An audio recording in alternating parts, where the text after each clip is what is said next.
everybody. We're the Good Doctors of Abbey Research. Dr. Aaron. Dr. Kristen.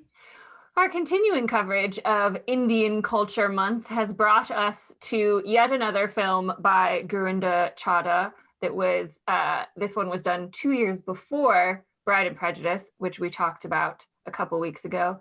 We're talking about what was once a personal favorite and classic of Kristen and I's, but is no longer Bend It Like Beckham.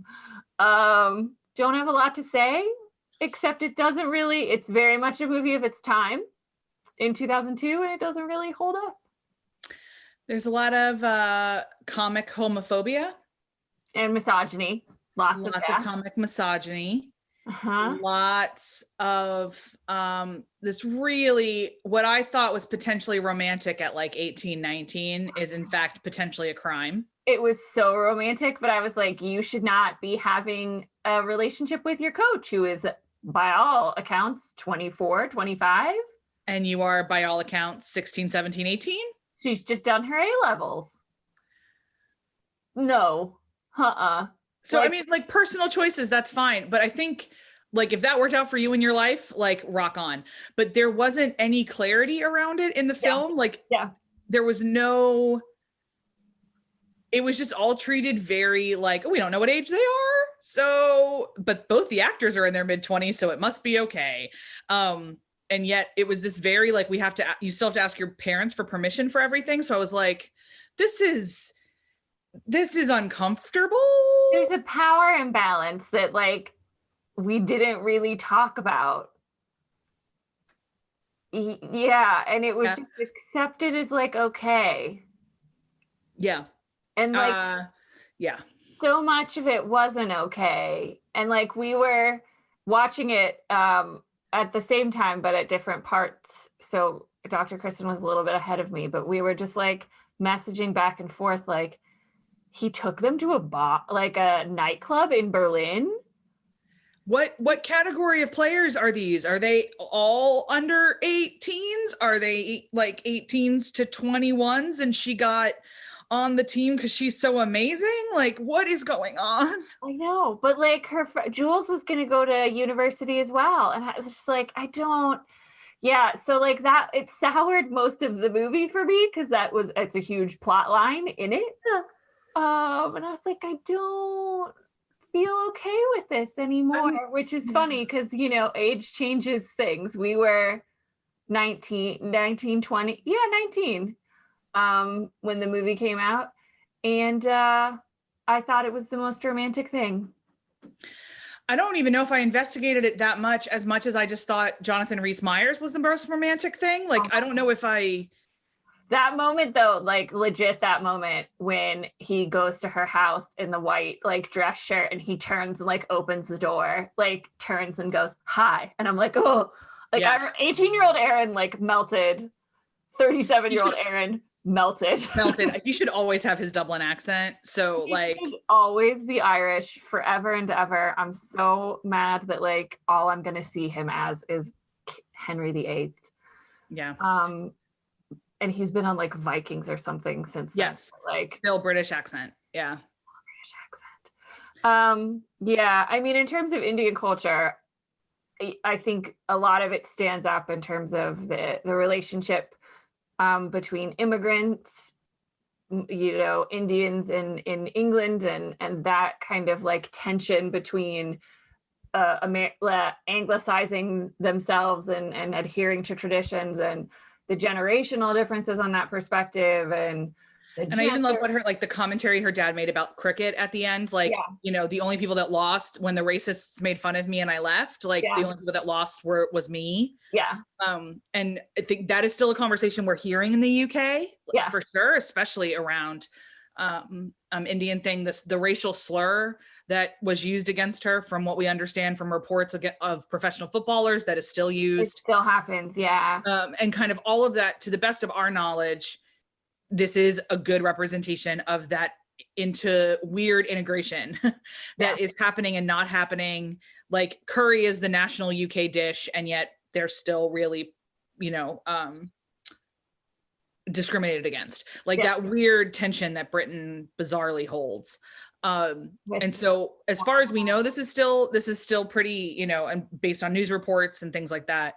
I would hope that some of like the conversation she had to have with her teammates about like arranged marriage and things like that, I would hope that those don't have to happen as much anymore, that those are maybe a little bit more cultural knowledge. I would certainly hope that all the conversations that Juliet had to have about sexuality and playing football don't happen anymore, but I am not naive enough to believe that. I think there's still a big stereotype that if girls are athletic, they are not heterosexual. Yeah. Or not interested in being traditionally feminine, which is also crap. Like, I think Alex Morgan has talked quite a lot about how much she loves wearing high heels and dresses when she's not on the field. Yeah. And what that kind of looks like.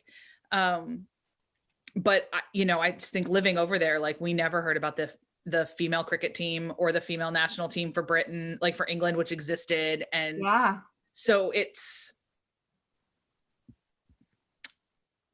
there's parts of this movie that haven't held up because we've advanced as a society for sure. Yeah. And there are other parts that don't hold up maybe just because of a couple nuances, but like really are still there, would be my overall thing.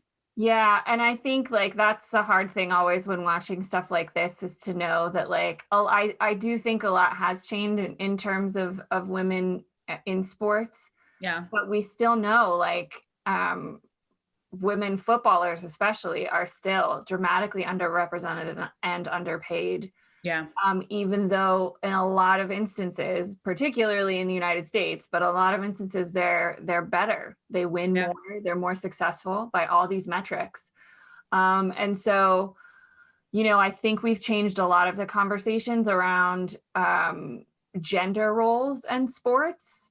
And, you know, a lot more women athletes are talking about that. And, you know, Serena Williams, I think, stands out in my head for a woman who has done that a lot and talk about her femininity and her strength. But we still have cartoons depicting her as a monkey. Yeah. So from the last couple of years. So it's one of those, like, it's hard to watch and go like, oh yeah, like look at how amazing women athletes are, and the whole fight over equal pay happened after we won our 4th World Cup.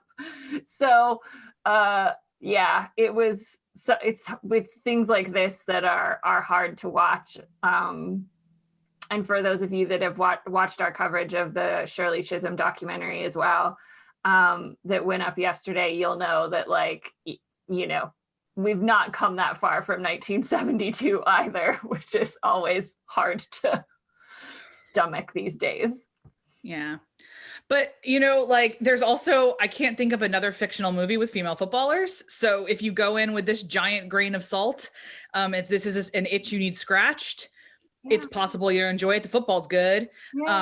And you know, there is some good stuff in it for sure. I like the treatment and the relationship between like specifically, you know, there's not a lot of other movies with Sikh Indians either, specifically, and kind of, it doesn't really get into that and some of the things of Sikh, but it's even just outside of the traditional turban, like the way they speak about their God and the way they speak about their guru and kind of things like that is very important. You know, so there's pockets that there's check boxes that this thing ticks that other movies don't. Oh, 100%. Yeah. But just go in with the giantest grain of salt to please remember this was filmed before 9/11. And what the world looked like in the year 2000, and including so many crop tops on Keira Knightley. Crop tops are back though. It was the world the way it was in the year 2000. Yeah. And so it's a good time capsule piece in that way.